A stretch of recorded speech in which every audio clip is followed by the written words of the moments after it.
ทำไมนี่น้องก่อนมื้อนี้มุงออกนั่นนะพันษาเปล่าวะนานาก็กำปีหอมพันธาหอมปีหอมพันธาหอมเนาะคำวันนี้นะเนาะมื้อนี้เฮือไฟหอมหมอนี่พักยูทูบเบอร์เรานั่นก็คือหอมเมานั่นนะเนาะใครผ้าแล้วเนาะมาแล้วเนาะคำนั่นมันเนาะอะไรเฮือไฟเนาะเฮือไฟโคตรเลยเฮือไฟโคตรเนาะอะไรเฮือไฟโคตรเนาะมาดูเรือไฟกันหน่อยเห็นมันอย่างเรือไฟบ้านนี้ค่ะดูแล้วมาคุบเบอร์เราเบาไฟผ้าแนวเนอะมีโอกาสไหนเรือไฟชอบมือเนาะเราเรือไฟโอ้น่ารักจังเลยเราว่าเห็นไฟในเรือไฟโอ้ขักในหัวนี่เราหัวเรือหัวเรือนี่แต่ว่าคำนั้นนะตูดมันไม่มีตูดเรือไหลเรือไปทำกันเนาะไหลเรือไปทำมานี้นะนี่คนหายมาแล้วก็ไหลก็แค่นั่นเรา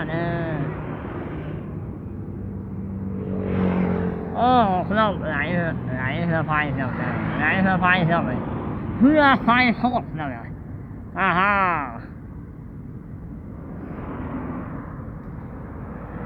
ทำไมดีนะพี่น้องก้อนไหลเรือไฟโคตรเลยเนี่ยตัวนี้หมอดอย่างมันหมอดอย่างหน่อยมันหมอดทำไมวะหมอดอย่างหน่อยนี่คนเนี่ยนะสมองสูงคน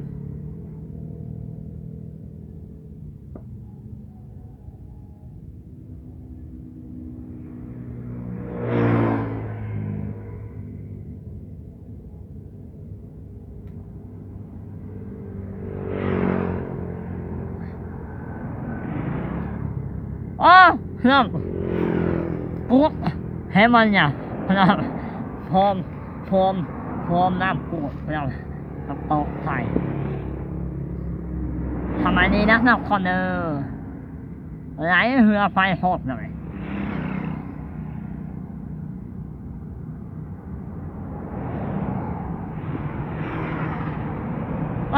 นั่นเลยโลกหลายหน่อยเลี้ยงโลกหลายน่ารักไฟมาแล้วก็ไหลก็มันแพ้อะไรเนี่ยทำข้อมหอมเมานั่นใครผ้าแล้ว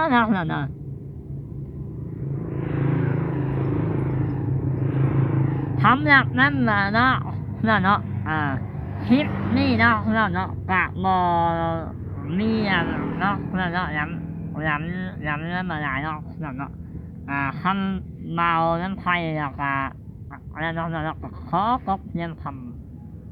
นี่เขาเนาะนั่นเลยเฮียหมอกเนาะก็นอน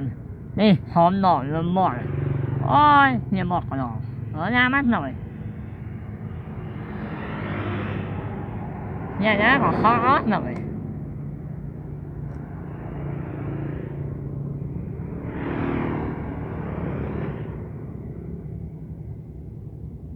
เห็นมันเนี่ยเราเอาพูดแล้วเห็นมันเนี่ยนี่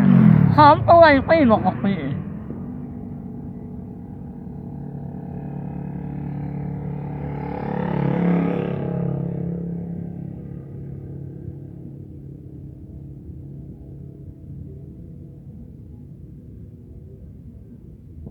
ย้ำคน